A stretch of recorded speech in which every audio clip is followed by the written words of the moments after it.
Es atceros no savas, kā saka, iepriekšējo gadu dzīves. Es biju, tad, kad es pirmo reizi Ņujorkā nonācu Metropolitēna muzejā, un es klīdu, man bija vesela diena veltīta laika šim muzejam, un es klīdu pa šo muzeju.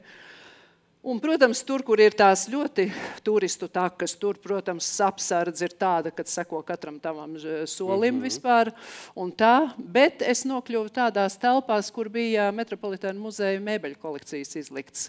Un es vienreiz paeju garām vienam apsargam, kurš sirsnīgi guļ. Un tad es tā kā drusciņi apmaldījos tur, ja? Un tad es paeju otrais garām tam pašam apsargam, kurš turpina gulēt, un tā es viņam 3 reizes pagāju garām, un viņš visu laiku gulēja. Tā kā, tas darbs ir grūts un atbildīgs. Jā. Starp citu, atgriežoties drusku pie tā, kā saprast to, ko dažreiz tu redzi un nesaproti. Es biju arī tajā pašā reizē, es biju Guggenheim, man liekas, muzejā, un tur bija... Par to spirāli, ja? Jā. Ja nemaldos, tad Onkavara, tāds japāņu mākslinieks, tur bija izstādies pa visu to muzeju. Ja, un viņam bija ļoti interesanti tie darbi. Piemēram, vienas sērijas nosaukums bija Es pamodos. Ja, un tad ir pierakstīts vienkārši, cikos viņš ir pamodies.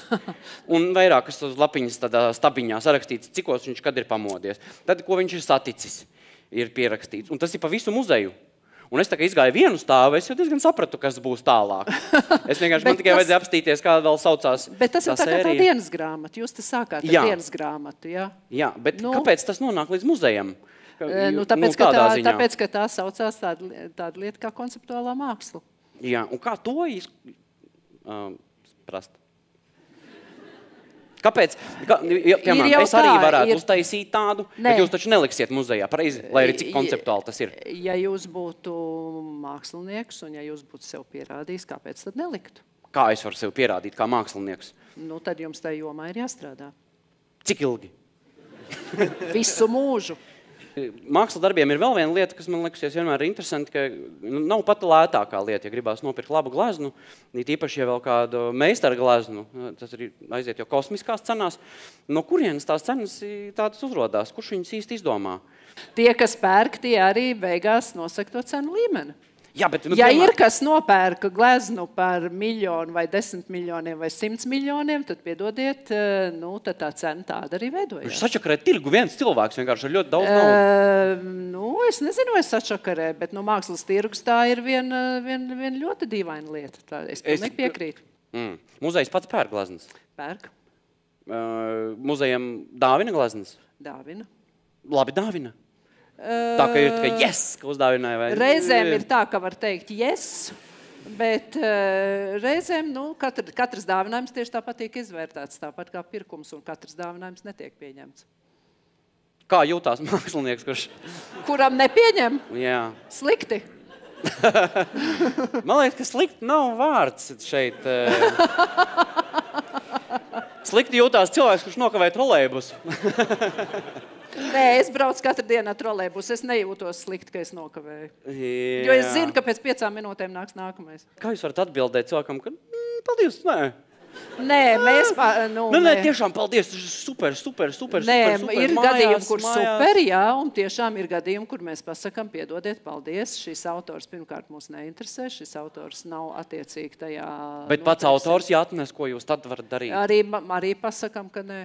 Diemžēl, tas ir, bet muzejs taču nevar visu vākt. Muzejam ir jāsaprot, ko tas vāc. Es biju starp citu arī Picasso muzejā Barcelonā. Ļoti interesants muzejs. Izcili skaists muzejs. Jā, un viņš bija tad chronoloģiski salikts no kā viņam ir gājis. Un tas, ko es secināju, viņš no sākuma ļoti labi mācīja zīmēt, un pēc tam pa vidu aizmirsa. Bet un tur jau ir tā lieta. Viņš metās kubismā. Jo viņš kolosāli zīmē. Kolosāls gleznas. Tās jaunības gleznas ir kolosāli. Bet, lai varētu tikt līdz tam, kur ir sajūta, ka viņš ir aizmirsis, viņam bija jāaiziet viss šis process cauri. Ja PRs ir viena tāda lieta, kas var gleznai to cenu pacelt, kas ir tie populārākie PR gājieni, ko izpilda cilvēki? Es esmu dzirdējis par padegu stāstu. Tas stāsts ar Padagu, jā, tas ir, Padags jau bija pie ģēnijas 30. gados pavisam noteikti, jā, jo pirmkārt viņš savu vizuālo tēlu izveidoja, jā. Lai skaidrs, ka mākslinieks. Lai būtu, jā. Un ar savu ļoti arī grimēto seju un izdzītiem matiem un ar to tērpu, kā viņš izgāja. Jā. Viņš veidoja savu tēlu un izstādi, kas bija pretī Latviešu biedrības namam. Kurš starp citu vēl joprojām, tagad mēs viņu varam redzēt, kā viņš skatās uz to vietu? Viņš tur skaisti skatās, viņš tur stāv tajā vietā, tur bija viņa izstāde zem liepām. Tātad liepās iekārt mākslas darbi. Un it kā vienā naktī tie Padagi viens mākslas darbs tika sabojāts. Un ar akmeni. Tā kā, ar akmeni un saplēsts. Un tad bija jautājums, kas to ir izdarījis. Un principā tā leģenda jau ir tāda, ka pats autors to ir izdarījis. Bet darba vērtība uzreiz... Vai ne? Tam darbam ir ļoti augsta vērtība, jā. Mūsu mākslas tirgu.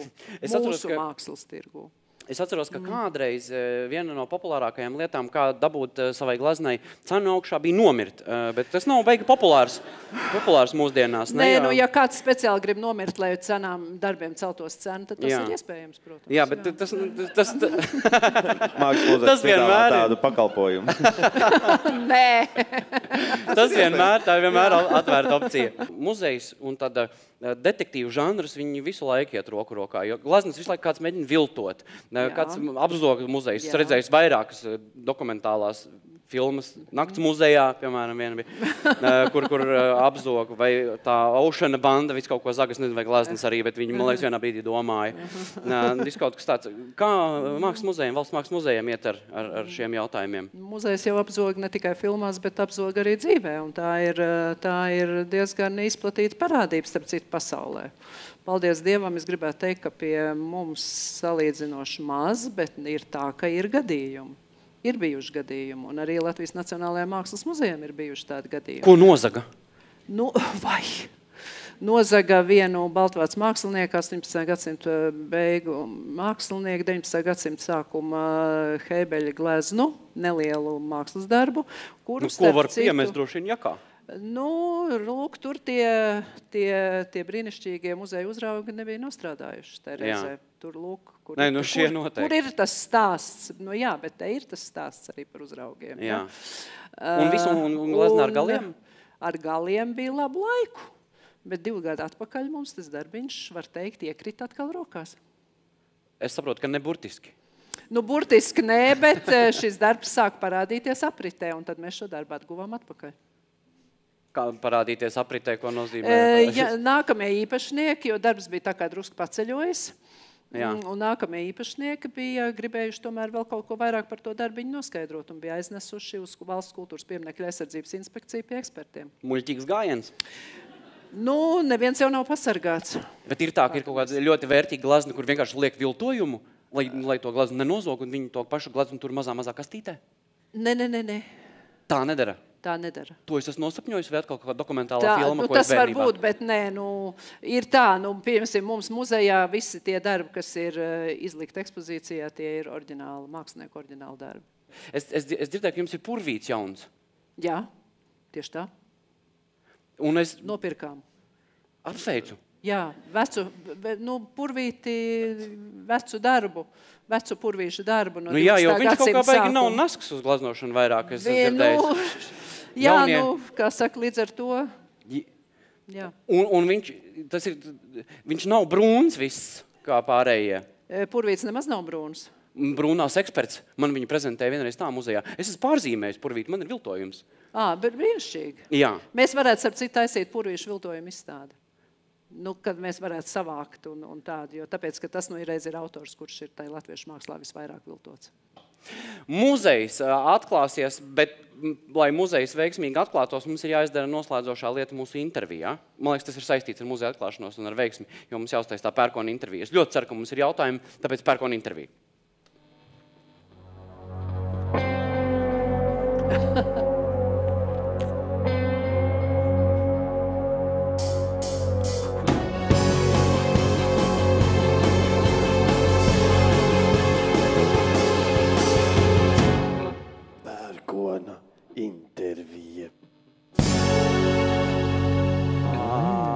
jautājumi ir ļoti īsi. Es gribētu arī ļoti īsas atbildes, ja tas ir iespējams. Un jums beigās būs jāizvēlās viens jautājums, kurš jums vislabāk patika, jo mēs tam dosim 2 ielūgumus uz nākamo pusnakts šovu.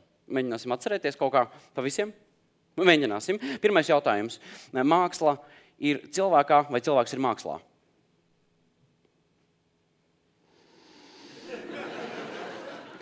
Nu, gan tā, gan tā.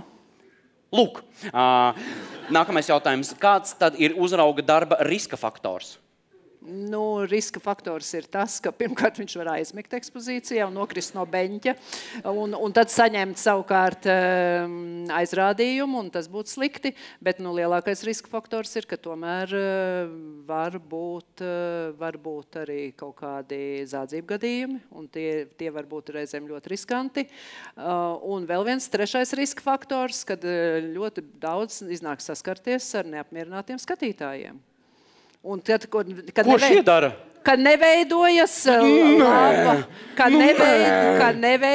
laba komunikācija starp muzeju uzraugu un skatītājiem. Nākamais jautājums. Māra, vai ir gadījies satikt Vaigā Pupiņu no Daugavpils? Nē. Nav. Nesapratu, kāpēc muzejā strādā lācis, tas nav aizliegts? Nu, tas, man liekas, ir mūsu seriāla jautājums.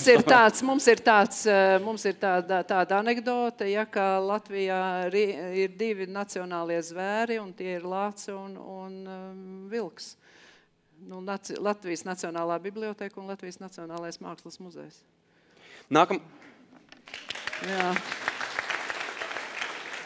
Nākamais jautājums, Andi jautā, kas ir laime?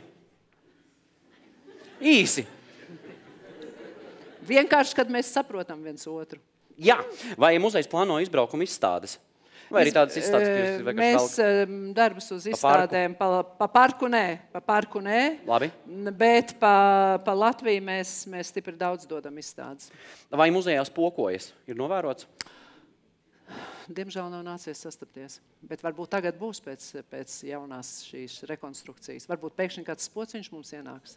Jo līdz tam nebija. Gētem par prieku jautājums. Vai ar suni varēs iet uz muzeju? Nē, nevarēs. Ar mopsi? Nevarēs. Okay. Labi. Tātad, Anete, saka, tad sanāk, ka 4. maijā atvērš uz 5 dienām, un tad nākamos 4 mēnešus atkal novērsīs defektus? Nu, mēģināsim turēt arī pēc tam vaļā. Cik ilgi esat muzejā, lai lācis atnāktu? Come on. Kā muzejs plāno pasargāt sievietes svārkos un augu stikla grīdām no glūņām? Jā, jo tai jaunai piebūvēji tur ir stikla tas jumts. Vai muzejam ir jāpasargā? Nevajag. Man liekas, ka muzejam tas nav jādara. Laura jautā, interesē, cik ilgi viesis var aizturēt telpu? Ok, un tagad jums ir jāizvēlās. Jums nav jāaiztur. Nesapratu, jo es nevienu brīdi neaizturēju elpu. Tas tāds trick question, kā mēs viņus saucam. Kurš bija, jūsuprāt, jums mīļākais jautājums? Nu, par tiem svārkiem. Par svārkiem gan! Jā. Par svārkiem gan. Lolita gaidu no jums kaut kādu ziņu Twitterī un aicinu jūs uz nākamo pusnakts šovu. Bet 4. maija, sākot ar 4. maiju, mūžīgi mūžos. Mūžīgi mūžos. Valsts mākslas muzejs vaļā. Latvijas Nacionālais mākslas muzejs. Latvijas Nacionālais mākslas muzejs vaļā. Un mēs, domāju, ka pusgadu stabili varēsim stāvēt rindās. Bet pēc tam jau, es domāju, ka norimsies. Es ļoti ceru, ka tās rindas nebūs mūžīgas. Kaut gan, principā, mums vajadzētu rindas, jā, mums, bet lūdzu, taisiet rindas, bet netaisiet mūžīgi. Nē. Ik pa brīdim. Paldies, ka varējāt atnākt. Māra Lācis, mūsu viesis. Paldies, Māra. Jā. Paldies. Paldies. Paldies.